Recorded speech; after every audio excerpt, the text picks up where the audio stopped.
ELT exam के लिए मैं आपको 1600 से अधिक प्रश्नों का अभ्यास कराने वाला हूं, जिसमें जीके भी शामिल होगा।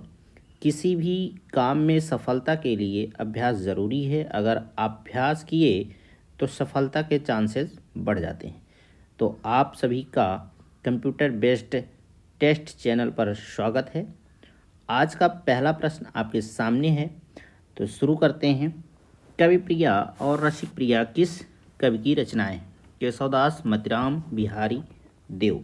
तो इसका सही आंसर आपका केशवदास है। केशवदास रीत काल के प्रसिद्ध कवि हैं। कवि प्रिया, रसिक प्रिया उनकी अलंकार एवं रस विवेचन से संबंधित महत्वपूर्ण रचनाएं हैं। उन्हें कठिन काव्य का प्रेत भी कहा जाता है। तो यहाँ से आपका एक प्रश्न और बनेगा कि कठिन काव्य का प्रेत किसे कहा जाता है? तो आपका आंसर होगा केशवदास। अगला प्रश्न, कामायनी में कुल कितने सर्ग हैं? 12, 15, 17 या फिर 10? तो इसका सही आंसर है आपका बी, 15 है। कामायनी जयशंकर प्रसाद की ये रचित महाकाव्य है। तो ये भी पूछा जाएगा कि किसने इसको रचा है। ठीक है, इसमें कुल 15 सर्ग हैं जो चिंता से शुरू होकर आनंद तक जाते हैं। यह छायावाद की प्रतिनिधि रचना है। ठीक है, अगला प्रश्न, रामचरितमानस किस भाषा में लिखी गई है? ब्रज भाषा, अवधी, मैथिली, खड़ी बोली? तो ये सभी जानते हैं कि ये अवधी भाषा में है रामचरितमानस, और ये तुलसीदास द्वारा रचित है। तो यहाँ से प्रश्न बनेगा आपका कि रामचरितमानस किसने रचा है? तो ये अवधी भाषा में है, साहित्य ग्रुप, और बैसवाड़ी अवधी में लिखी गई है। तो यहाँ से भी एक प्रश्न बनता है कि बैसवाड़ी अवधी में लिखी गई है। जबकि ब्रज भाषा में उनकी कवितावली और विनय पत्रिका है। ठीक है, अगला क्वेश्चन, शुद्ध वर्तनी का चयन करना है। आपके यहाँ सारी शुद्ध वर्तनियाँ इसमें से एक ही सही है, बाकी 3 गलत हैं। तो अगर उज्ज्वल ध्यान से देखा जाए तो उज्ज्वल आपका ऐसे लिखा जाता है, डी वाला ऑप्शन सही है। अगला प्रश्न, अंधा युग किस विधा की रचना है? नाटक, काव्य, उपन्यास, काव्य, नाट्यगीत? तो ये आपका डी है, काव्य नाट्यगीत है। अंधा युग जो है धर्मवीर भारती द्वारा रचित है। ठीक है, और एक गीत नाट्य काव्य है। तो यहाँ से 2 प्रश्न आपको और मिलेंगे, जिसका कथानक महाभारत युद्ध की समाप्ति के बाद समय पर केंद्रित है। तो ये भी पूछ लिया जाएगा कि आपका अंधा युग किस पर आधारित है, इसका विषय क्या है। तो ये सब बातें आपको ध्यान में रखनी है। अगला प्रश्न, अंधे की लाठी मुहावरे का सही अर्थ क्या होता है? एकमात्र सहारा, बेकार वस्तु, लाठी से मारना, बेसहारा व्यक्ति? तो इसका ए वाला ऑप्शन सही होगा। अंधे की लाठी का अर्थ होता है किसी भी असहाय व्यक्ति का एकमात्र सहारा बनना या होना। ठीक है, तो आपका ए ऑप्शन सही है। अगला प्रश्न, अत्यधिक शब्द में कौन सा उपसर्ग है? अति है, अध है, अत्य है या फिर अधि है? तो इसका सही ऑप्शन ए होगा, अति है। ठीक है, अत्यधिक शब्द अति उपसर्ग अधिक मूल शब्द के योग से बना है, जिसमें ई का या हो गया है और ये यड़ संधि है। ठीक है, अगला प्रश्न, संधि में कितने भेद होते हैं? 2, 3, 4, 5? तो इसमें 3 भेद होते हैं। संधि के मुख्य रूप से 3 भेद होते हैं, स्वर संधि, व्यंजन संधि और विसर्ग संधि। अगला प्रश्न, जो कहा ना जा सके वाक्यांश के लिए एक शब्द है? अकथनीय, अकथित, अवाच्य, अनुकरणीय? तो इसका ए वाला ऑप्शन सही होगा, अकथनीय। ममता शब्द संज्ञा का कौन सा भेद है? जातिवाचक, व्यक्तिवाचक, भाववाचक या फिर समूहवाचक? तो आपका सी ऑप्शन सही होगा, भाववाचक है। मम धनता एक भाव को दर्शाती है, इसलिए यह भाववाचक संज्ञा है। चौपाई छंद के प्रत्येक चरण में कितने मात्राएं होती हैं? 11, 13, 14, 24? तो इसमें आपका होगा 16, सी वाला ऑप्शन सही होगा। चौपाई एक सममात्रिक छंद है जिसके प्रत्येक चरण में 16 मात्राएं होती हैं। भूषण किस काल के कवि हैं? आदिकाल, भक्तिकाल, रीतकाल या फिर आधुनिक काल। तो सी वाला ऑप्शन सही होगा, रीतकाल के हैं। भूषण रीतकाल के एकमात्र ऐसे कवि हैं जिन्होंने वीर रस में रचनाएं की हैं। तो यहाँ से एक प्रश्न आपका बन जाएगा, जैसे कि इनकी 2 रचनाएं भी दी गई है, शिवराज भूषण और शिवा बावनी। तो यहाँ से प्रश्न और भी क्रिएट हो सकते हैं, तो इन सब चीज़ों को आपको ध्यान रखना है। अगला प्रश्न, सूफी काव्यधारा के प्रमुख कवि कौन हैं? कबीर, जायसी, सूरदास, तुलसीदास। तो बी ऑप्शन सही होगा, जायसी हैं। जायसी मतलब मलिक मोहम्मद जायसी पद्मावत के रचयिता हैं, बहुत बार पूछा जाता है, और जो सूफी प्रेमाख्यान काव्यधारा के प्रतिनिधि कवि माने जाते हैं। अगला प्रश्न, राम ने रावण को बाण से मारा, वाक्य में बाण में कौन सा कारक है? कर्ता, कर्म, करण, अपादान कारक। तो से विभक्ति करण कारक, साधन माध्यम और अपादान कारक अलग होने का भाव दोनों में ही आती है। यहाँ बाण मारने का साधन है, अतः करण कारक होगा। तो इस तरीके से आपका सी ऑप्शन सही होगा। अगला प्रश्न, विभाव के कितने भेद होते हैं? 2, 3, 4, 5। तो विभाव के 2 भेद होते हैं, आलम्बन विभाव जिसके कारण भाव उत्पन्न हो, और उद्दीपन विभाव जो भाव को और अधिक बढ़ाए। अगला प्रश्न, पुनर्जन्म शब्द का सही संविच्छेद क्या है? पुनः धनजन, पुनर्जन्म, पुनर्जन्म या पुनर्जन्म। तो इसका आपका ए वाला ऑप्शन सही होगा। पुनर्जन्म विसर्ग संधि का उदाहरण है, पुनः धन जन्म। ठीक है, तो पुनर्जन्म हो जाता है।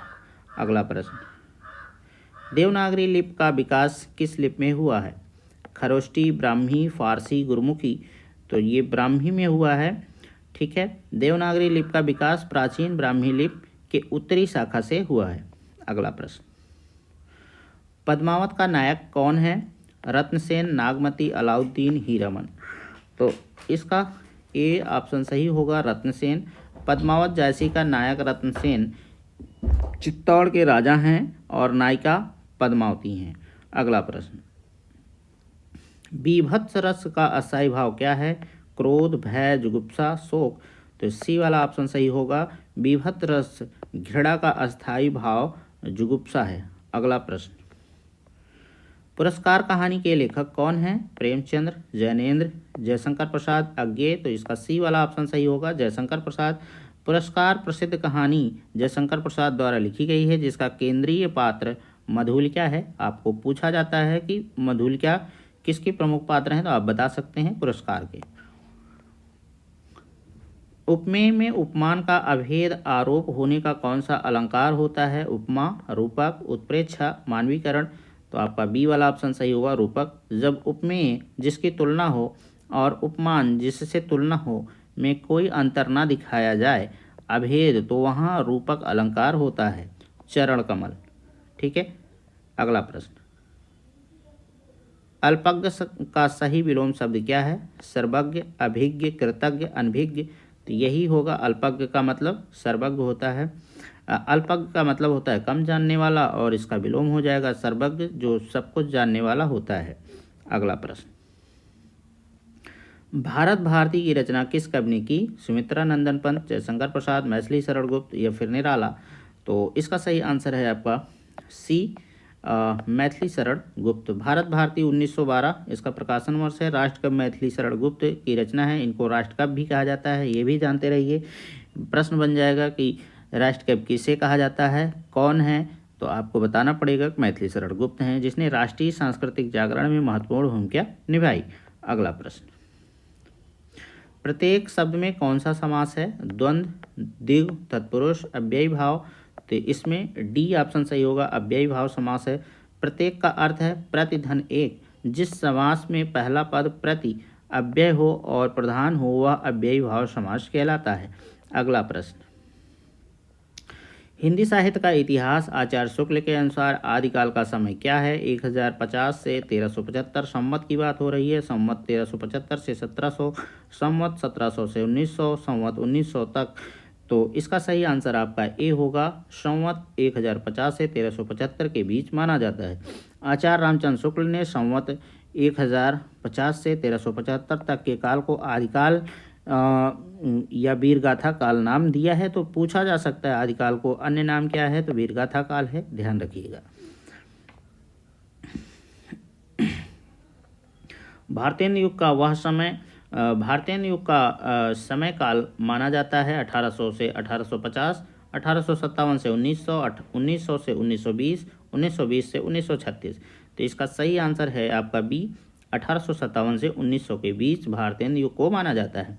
भारतीय युग हिंदी साहित्य के आधुनिक काल की शुरुआत का प्रतिनिधित्व करता है, जिसका समय 1800 यही माना जाता है। तो वही है आपकी व्याख्या भी, उसमें कुछ नया नहीं है। संदेश रासक के रचयिता कौन है? नरपत नाल, चंद्रवरदाई, अब्दुल रहमान, जगनिक। तो इसका सही आंसर है सी, अब्दुल रहमान। संदेश रासक आदिकाल की एक महत्वपूर्ण रचना है, जिसके रचयिता अब्दुल रहमान। यह हिंदी का पहला धर्मेतर रास ग्रंथ माना जाता है। ठीक है, अगला प्रश्न।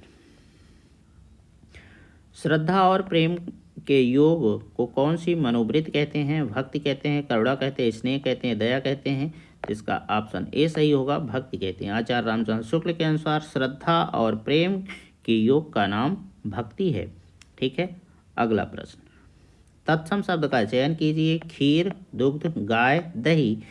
तो दुग्ध एक तत्सम शब्द है जिसका तद्भव रूप दूध होता है। खीर जान ही रहे हैं, क्षीर है। गाय का गौ, दही का दधि, तद्भव। ठीक है, अगला प्रश्न। वहाँ मोहन ने बहुत मीठा फल खाया। वाक्य में मीठा शब्द क्या है? क्रिया विशेषण है, विशेष है, विशेषण है, प्रविशेषण है। तो आपका सी वाला ऑप्शन सही होगा, विशेषण। मीठा शब्द फल संज्ञा की विशेषता बता रहा है, इसलिए यह विशेषण है जो गुणवाचक विशेषण के अंतर्गत आता है। अगला प्रश्न। तिरंगा शब्द में कौन सा समास है? द्वंद्व, द्विगु, बहुव्रीहि या फिर कर्मधार है। तो इसका सी वाला ऑप्शन आपका सही हो जाएगा, बहुव्रीहि है। यद्यपि यह पहला पद संख्यावाची होने के कारण यह द्विगु समास हो सकता है, लेकिन इसका एक विशेष अर्थ है 3 रंगों वाला भारत का राष्ट्रीय ध्वज। ठीक है, इसलिए यह बहुव्रीहि समास माना जाता है। अधिकतर परीक्षाओं में यह बहुव्रीहि माना जाता है, तो आप लोग कंफ्यूज मत होइएगा, इसको ध्यान से देख लीजिए। अगला प्रश्न है, पर उपदेश कुशल बहुतेरे लोकोक्ति का सही अर्थ क्या है? दूसरों को उपदेश देना सरल है, स्वयं ज्ञान न होना उपदेश देना कठिन है, बहुत से लोग उपदेशक होते हैं। तो यही आपका ए ऑप्शन सही होगा, दूसरों को उपदेश देना सरल है। इस लोकोक्ति का अर्थ दूसरों को उपदेश देना सरल होता है, लेकिन स्वयं उस पर अमल करना कठिन होता है। अगला प्रश्न। दिए गए शब्दों का कौन सा शब्द आग का पर्याय नहीं है? अनल, पावक, कृषाण, अनिल। तो यही डी वाला ऑप्शन सही है। अनिल का अर्थ वायु होता है, अनल का पावक होता है, कृषाण का आग होता है। ठीक है, अगला प्रश्न। वाक्यम रसात्मकम काव्यम, यह कथन किस आचार्य का है? विश्वनाथ, दंडी, आनंदवर्धन, मम्मट।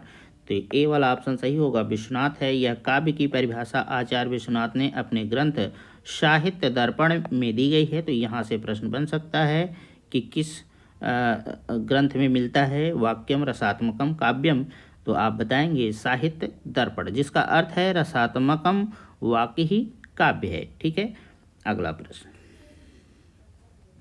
जहाँ बिना कारण के कार्य का होना पाया जाए वहाँ कौन सा अलंकार होता है? संदेह, विभावना, विशेषोक्ति, असंगत। तो आपका बी वाला ऑप्शन सही होगा, विभावना। ठीक है, जहाँ कारण के अभाव में भी कार्य हो जाए वहाँ विभावना अलंकार होता है, जैसे बिनु पद चले सुनय बिनु काना, ये आपका उदाहरण है। अगला प्रश्न। प्रयोजन मूलक हिंदी का संबंध किस क्षेत्र से है? केवल साहित्यिक रचना, सरकारी कार्यालय और व्यापार, केवल कला और संस्कृत, केवल पत्रकारिता। तो इसका बी वाला ऑप्शन आपका सही होगा, प्रयोजन मूलक हिंदी का उपयोग जीवन के विभिन्न क्षेत्रों विशेषकर सरकारी कार्यालय, प्रशासन, व्यापार और वाणिज्य में होता है। अगला प्रश्न। पंच परमेश्वर कहानी के लेखक कौन है? जयशंकर प्रसाद, प्रेमचंद्र, यशपाल अज्ञे। तो आपका बी ऑप्शन सही होगा, प्रेमचंद्र। ठीक है, यह उनकी आरंभिक श्रेष्ठ कहानियों में से एक है। अगला प्रश्न। सच्चिदानंद हीरानंद वात्स्यायन का उपनाम क्या था? दिनकर, अज्ञे, निराला, हरिऔध। तो बी वाला ऑप्शन सही है। अज्ञेय सभी जानते हैं। ये प्रयोगवाद और नई कविता के प्रमुख कवि प्रवर्तक माने जाते हैं। अगला प्रश्न, ईश्वर को ना मानने वाला के लिए एक शब्द क्या है? आस्तिक, श्रद्धालु, नास्तिक या फिर भक्त? तो यही सी वाला ऑप्शन सही है, नास्तिक। जो ईश्वर को नहीं मानता है वो नास्तिक होता है और जो ईश्वर को मानता है वो आस्तिक होता है। अगला प्रश्न, स्वागत शब्द का सही संधि विच्छेद क्या है? स्वधनागत, सुधनागत, स्वाधनागत, स्वधनगत या फिर साधन आगत? तो यही आपका बी वाला ऑप्शन सही होगा, सुधन आगत। ठीक है, यहाँ जो है ऊ का वाह हो जाना, ठीक है, स्वागत बन जाता है आपका। अगला प्रश्न, निम्नलिखित में से कौन सा उष्म व्यंजन है? या, रा, शा, वा? तो आपका ये वाला सी ऑप्शन सही है। उष्म व्यंजन वे हैं जिनके उच्चारण में वायु रगड़ खाकर गर्मी पैदा करती है। ये हैं, यही चारों अक्षर हैं और शा सही उत्तर है। ठीक है, अगला प्रश्न, हिंदी साहित्य में द्विवेदी युग किस रचनाकार के नाम पर पड़ा? आचार्य रामचंद्र शुक्ल, महावीर प्रसाद द्विवेदी, हजारी प्रसाद द्विवेदी, श्याम सुंदर दास? तो सभी जानते हैं महावीर प्रसाद द्विवेदी के नाम पर पड़ा है। हिंदी साहित्य का द्विवेदी युग जो है आपका 1900 से 1920 आचार्य हजारी प्रसाद महावीर प्रसाद द्विवेदी के नाम पर पड़ा है, जिन्होंने सरस्वती पत्रिका के संपादन माध्यम से भाषा का परिष्कार किया। अगला प्रश्न, कर्ता कारक का सही परसर्ग विभक्त चिन्ह क्या है? को, से, के लिए, ने? तो यही आपका डी वाला ऑप्शन सही है, ने। ठीक है, अगला प्रश्न, अष्टछाप के कवियों में कौन शामिल नहीं है? सूरदास, कुंभनदास, तुलसीदास, परमानंद दास? तो तुलसीदास जी नहीं शामिल हैं। तुलसीदास जो हैं राम भक्ति शाखा के कवि हैं। अष्टछाप में कौन कौन आते हैं? वल्लभाचार्य विट्ठलनाथ द्वारा स्थापित किया गया था और इसमें आते हैं सूरदास, कुंभनदास, परमानंद दास, कृष्णदास, ठीक है, और छीत स्वामी, गोविंद स्वामी, चतुर्भुजदास, नंददास शामिल हैं। ये नाम आप ध्यान रख सकते हैं। क्रम बनाने के लिए आ सकता है या फिर 3 दे दे 1 ना दे, तो इन सब चीज़ों को आपको ध्यान रखना है। देवर शब्द का तत्सम रूप क्या हो सकता है? दीवर, देवरिया, दुर्वा, देव? तो यही ए ऑप्शन सही है, दीवर तत्सम है। अगला प्रश्न, अंधेर नगरी किस विधा की रचना है? नाटक, उपन्यास, कहानी, निबंध? तो ये आपका नाटक है, जो भारतेंद्र हरिश्चंद्र द्वारा रचित एक प्रसिद्ध नाटक है, प्रहसन कह सकते हैं। इसमें तत्कालीन राजनीतिक अव्यवस्था पर व्यंग्य किया गया है। अगला प्रश्न, अत्यंत में कौन सी संधि है? दीर्घ संध, गुण संध, यड़ संध, अयात संध? तो यही सी वाला ऑप्शन सही है आपका, अति धन अंत, और ये यड़ संधि है। अगला प्रश्न, कौमुदी किसका पर्यायवाची शब्द है? नदी, चांदनी, कमल, पृथ्वी? तो ये आपका बी ऑप्शन सही है, चांदनी होगा।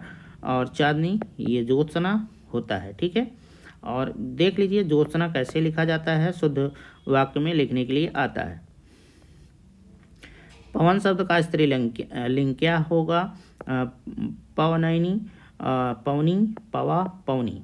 तो यही बी वाला ऑप्शन सही है, पावनी होगा स्त्रीलिंग पवन का। ठीक है, अगला प्रश्न, राम की शक्ति पूजा के रचनाकार कौन है? महादेव वर्मा, सूर्यकांत त्रिपाठी निराला, सुमित्रानंदन पंत, अज्ञेय?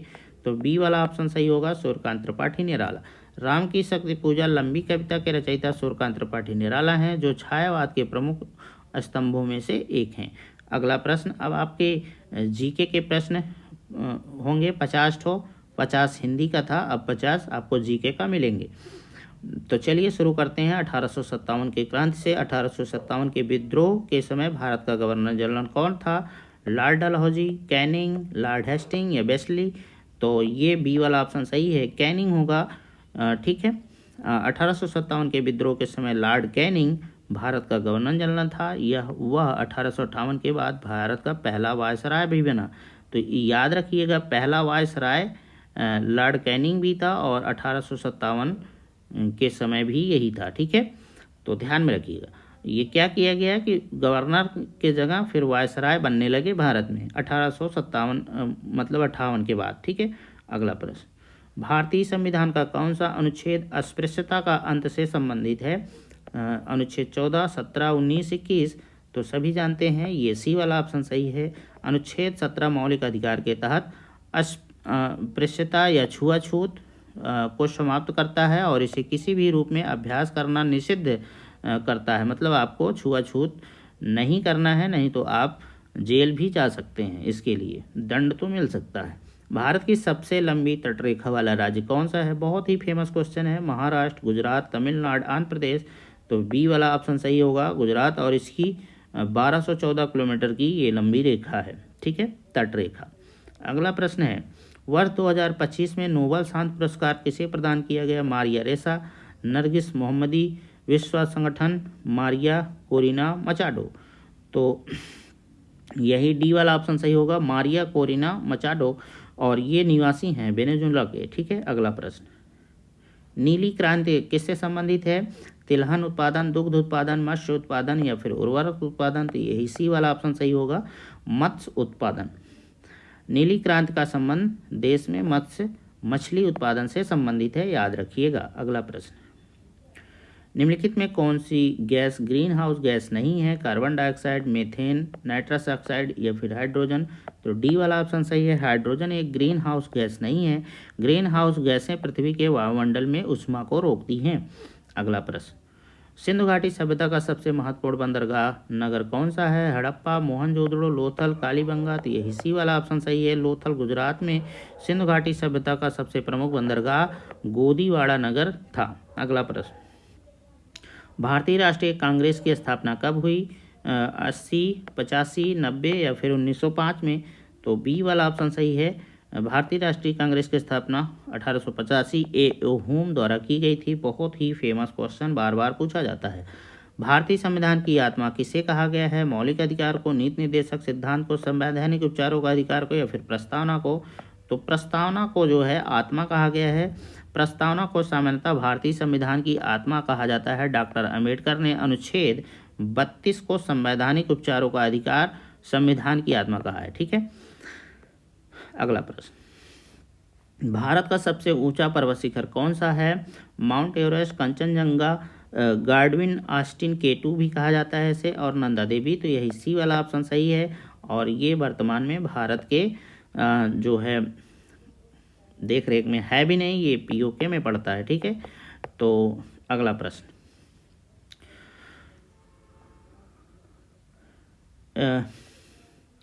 ₹1 के नोट पर किसके हस्ताक्षर होते हैं? वित्त मंत्री, RBI गवर्नर, वित्त सचिव या फिर प्रधानमंत्री? तो वित्त सचिव, यही एक ऐसा नोट है कि जिस पर वित्त सचिव का साइन आपको मिलेगा, जबकि अन्य सभी नोटों पर RBI गवर्नर के हस्ताक्षर होते हैं। अगला प्रश्न, मनुष्य के शरीर की सबसे छोटी ग्रंथि कौन सी है? थायराइड, एड्रिनल, पिट्यूटरी या फिर अग्नाशय? तो बताइए, इसमें सी वाला ऑप्शन सही होगा, पिट्यूटरी है। पिट्यूटरी ग्रंथि जो है पीयूष ग्रंथि सबसे छोटी है, इसे मास्टर ग्रंथि भी कहा जाता है। अगला प्रश्न, साइलेंट वैली शांत घाटी किस राज्य में है? कर्नाटक, तमिलनाडु, केरल, आंध्र प्रदेश? तो आपका केरल में है साइलेंट वैली। जैव विविधता के लिए प्रसिद्ध है और यह केरल राज्य में स्थित है। अगला प्रश्न, महात्मा गांधी को सर्वप्रथम राष्ट्रपिता किसने कहा? जवाहरलाल नेहरू, सरदार पटेल, सुभाष चंद्र बोस, रविन्द्रनाथ टैगोर? तो भाई सुभाष चंद्र बोस जी ने कहा था। सुभाष चंद्र बोस ने 6 जुलाई 1944 को, डेट भी याद रख सकते हैं, आज़ाद हिंद रेडियो पर अपने संबोधन में गांधी जी को राष्ट्रपिता कहकर संबोधित किया था। अगला प्रश्न, नीति आयोग का अध्यक्ष कौन होता है? राष्ट्रपति होता है, उपराष्ट्रपति होता है, प्रधानमंत्री होता है, वित्त मंत्री होता है? तो प्रधानमंत्री होता है। नीति आयोग पहली योजना आयोग का पदेन अध्यक्ष प्रधानमंत्री होता है, ठीक है। और तो इस समय कौन अध्यक्ष होगा? तो PM मोदी होंगे। आप अब जान गए ना, नीति आयोग का अध्यक्ष इस समय वर्तमान में कौन है? पदेन अध्यक्ष की बात करें तो PM मोदी जी, ठीक है। प्रधानमंत्री होगा, जो भी प्रधानमंत्री बनेगा वही हो जाएगा। प्रकाश वर्ष किसकी इकाई है? समय, दूरी, प्रकाश की तीव्रता, ऊर्जा? तो ये दूरी की है। प्रकाश वर्ष खगोलीय पिंडों के बीच की दूरी मापने की इकाई है। अगला प्रश्न, निम्नलिखित में से कौन सा कर टैक्स या अप्रत्यक्ष कर है? आयकर, कारपोरेट कर, वस्तु एवं सेवा कर, संपत्ति कर? तो यही सी वाला आपका है, वस्तु एवं सेवा कर जो GST है, यही है अप्रत्यक्ष कर। GST एक अप्रत्यक्ष कर है क्योंकि इसे अंततः उपभोक्ता द्वारा वहन किया जाता है। आयकर, कारपोरेट कर प्रत्यक्ष कर होता है। तो आय कर जो होता है और ये कारपोरेट कर दोनों जो हैं प्रत्यक्ष कर हैं, लेकिन आपका जीएसटी जो है अप्रत्यक्ष कर है। अगला प्रश्न, गुप्त काल के दौरान किस भारतीय गणितज्ञ ने शून्य की अवधारणा दी? आर्यभट्ट, वराहमिहिर, ब्रह्मगुप्त या फिर भास्कराचार्य? तो सी वाला ऑप्शन सही है, ब्रह्मगुप्त ने दिया था। यद्यपि शून्य का उपयोग आर्यभट्ट ने किया, लेकिन शून्य को एक अलग संख्या के रूप में परिभाषित करने का श्रेय ब्रह्मगुप्त को है। कई स्रोतों में आर्यभट्ट भी दिया जाता है। तो चलिए अगला प्रश्न, अरावली पर्वत श्रृंखला की सबसे ऊंची चोटी कौन सी है? दोदा बेट्टा, गुरु शिखर, अनाईमुदी, धूपगढ़? तो यही आपका बी वाला ऑप्शन सही होगा। अरावली सबसे पुरानी वलित पर्वत श्रृंखला की सबसे ऊंची चोटी गुरु शिखर है, जो माउंट आबू राजस्थान में स्थित है। तो अरावली जो है सबसे पुराना पर्वत भी है, तो याद रखिएगा, भूलिएगा मत। अगर इस तरीके के प्रश्न आते हैं तो आपको यही वाला ऑप्शन लगाना है। अगला प्रश्न, उत्तर प्रदेश में स्थित रानी लक्ष्मीबाई बांध किस नदी पर बनाया गया है? गंगा, यमुना, बेतवा, चंबल? तो ये बेतवा पर बनाया गया है, उत्तर प्रदेश के ललितपुर जिले में है। ये भी याद रख सकते हैं, स्थित रानी लक्ष्मीबाई बांध या राजघाट बांध बेतवा नदी पर बनाया गया है। तो इसका नाम राजघाट भी है और रानी लक्ष्मीबाई भी है, तो ध्यान रखिएगा। रिकेट्स रोग किस विटामिन की कमी से होता है? ए, सी, डी या फिर के? तो ये होता है विटामिन डी की कमी से। रिकेट्स जो होती है हड्डियों को कमज़ोर होना कहलाता है, रोग ये विटामिन डी की कमी से होता है। अगला प्रश्न, संसद के 2 सत्रों के बीच अधिकतम अंतराल कितना हो सकता है? 3 महीने, 6 महीने, 9 महीने, 12 महीने? तो सभी जानते हैं ये 6 महीने होता है। संसद के एक सत्र की अंतिम बैठक और अगले सत्र की पहली बैठक के बीच 6 महीने से अधिक का अंतराल नहीं होना चाहिए। अगला प्रश्न, मेगास्थनीज किसके शासनकाल में भारत आया था? अशोक, चंद्रगुप्त मौर्य, हर्षवर्धन, समुद्रगुप्त? तो आपका बी वाला ऑप्शन सही होगा, चंद्रगुप्त मौर्य। ठीक है, मेगास्थनीज यूनानी राजदूत चंद्रगुप्त मौर्य के दरबार में आया था। इसने जो है इंडिका नामक पुस्तक लिखी थी। इंपॉर्टेंट है कि इंडिका नामक पुस्तक किसने लिखी थी? तो आपका उत्तर होगा मेगास्थनीज। अगला प्रश्न, बुलंद दरवाज़ा का निर्माण किसने करवाया था? शाहजहां ने, अकबर ने, जहांगीर ने, औरंगजेब ने? तो बी ऑप्शन सही होगा, अकबर ने। अकबर ने गुजरात विजय के उपलक्ष्य में फतेहपुर सीकरी में बुलंद दरवाज़ा का निर्माण करवाया था। अगला प्रश्न, निम्नलिखित में से कौन सा मिश्रित अर्थव्यवस्था का लक्षण है? केवल निजी क्षेत्र का होना, केवल सार्वजनिक क्षेत्र का होना, निजी और सार्वजनिक दोनों क्षेत्रों का सह अस्तित्व, अर्थव्यवस्था पर पूर्ण सरकारी नियंत्रण?